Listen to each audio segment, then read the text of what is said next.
It's a glorious day in sunny Hampshire. The birds are hopping, the rabbits are singing, and the cabin is finally looking like, well, a cabin.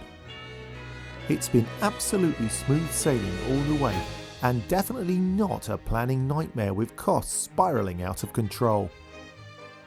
A bit of timber, a small pot of elbow grease, about 2 dozen screws, and boom, job almost done. I tell you, construction's a breeze once you know which end of the hammer to hold. Seth and I have been gliding through this job like a pair of DIY ninjas with cordless drills. Obviously, I've done most of the heavy work, as you can tell by my jacked physique.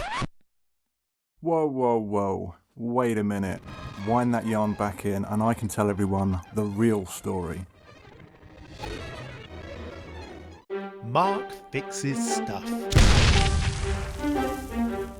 This channel is sponsored by PCBWay, and they don't just do PCBs. If you want professional 3D printing, just upload your models, pick from a variety of materials and colours, and you're on your PCBWay. Thanks to Elaine and the PCBWay team for supporting Mark Fixes Stuff. When we left you all in the last video, we had the structure up and standing, but it was basically just a wooden box.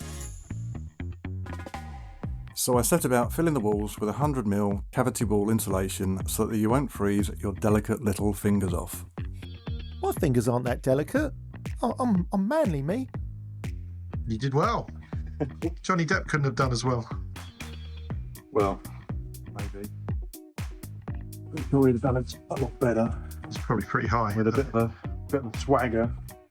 Weird Johnny Depp conversations notwithstanding, I had to go to work. Which I think involves playing on your Atari Nintendo all day. And when I got back from my incredibly important job, Seth had done all the walls, and I even had an opening window. Hang on, it's not just the window.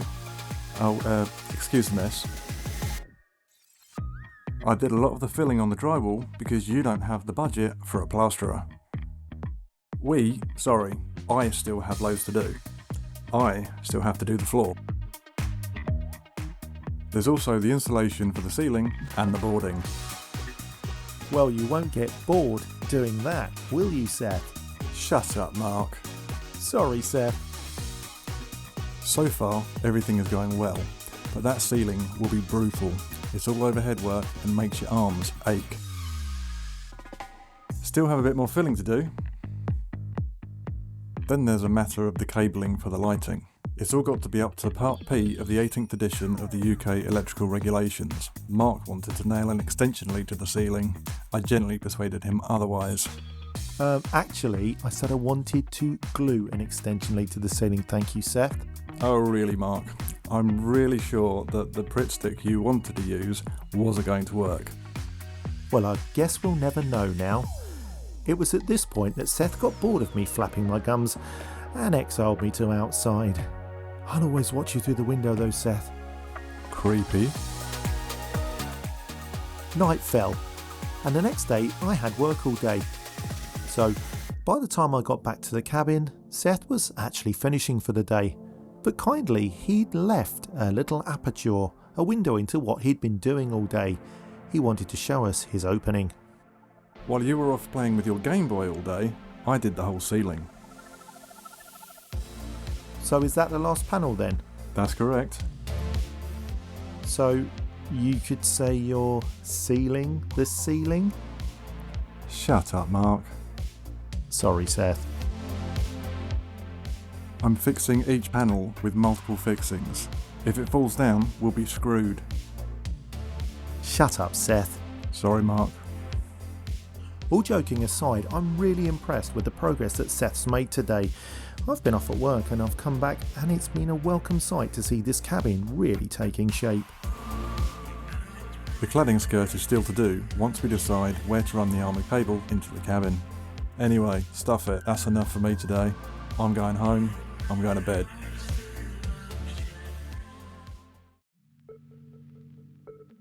The next day I arrived at the cabin about 3 o'clock to find what I can only describe as a pile of Aldi muesli in the middle of the floor. I questioned Seth about this, but it turns out that he'd spent all morning sanding the filling that he'd done over the previous day, and I have to say it's really dusty. It gave me the opportunity to do this though. Don't judge me, I did it with my left hand so it felt like somebody else was doing it. You'd know about that, wouldn't you? Well, nobody else is going to do it for me. The ceiling has been filled and sanded, ready for painting.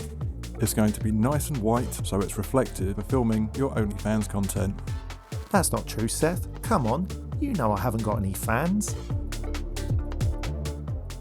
I've made sure you have enough electrical sockets because I know you need to recharge your toys daily. Yes, I do need to recharge my toys. And stop calling me daily. Do you want some nachos with that cheese? That's grade A prime comedy, I'll have you know. But seriously, how much power can I draw from these sockets then? Just under 3.7 kilowatts, and the lights and heaters have separate circuits. Whilst I walked in purposefully and dramatically looked out the window, Seth started painting. Was your dramatic purpose to get in my way? Because if so, mission accomplished. At this point, I pretended to let Mark help, so we didn't feel quite so useless. Thanks for letting me hold the brush, Seth. And now it's on to the painting. I love painting, me. No, I don't. It's soul destroying. So, what's the exact name for this colour of white, Seth? I don't know the exact shade. I'll check the tin. Hang on. Okay. It's called Brilliant White. That's just how I feel painting the wall. Brilliant. I couldn't help but notice that Seth's mood had taken a dip whilst he was confronted by this wall of white paint. So I decided to leave him for the rest of the day, and when I came back the next day, he was still painting. Blimey. But his labours are not in vain, because I'm sure you'll agree that this is starting to look absolutely fantastic. This is the second coat of paint, and quite a lot of it is still wet, so although it looks patchy, it looks much nicer to the naked eye. And yet another day draws to a close, with Seth doing some parts outside and some parts inside.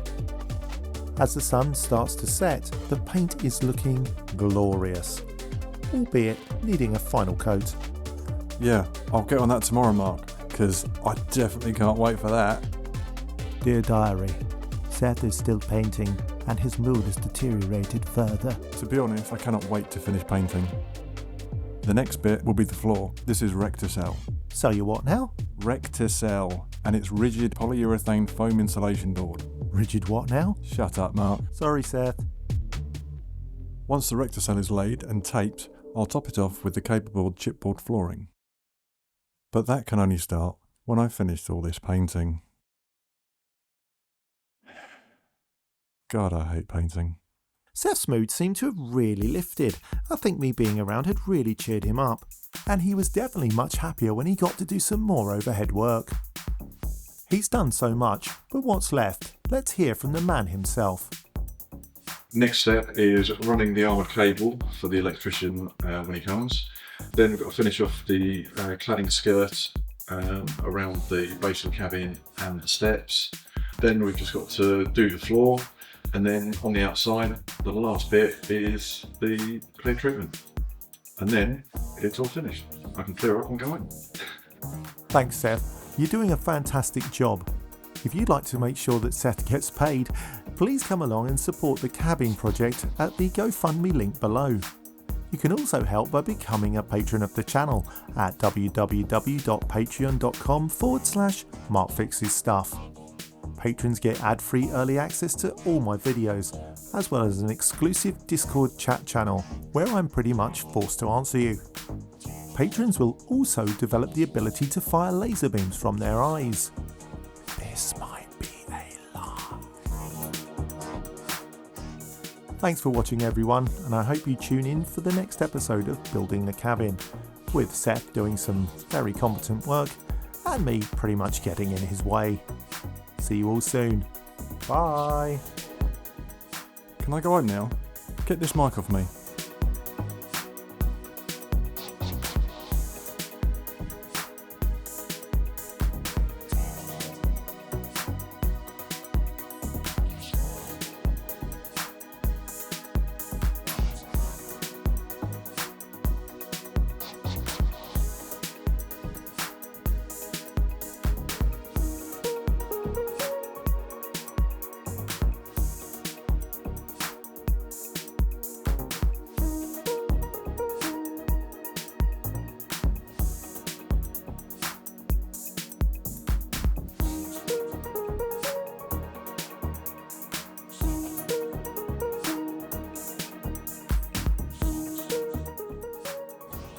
you're happy, I'm happy because you're a perfectionist.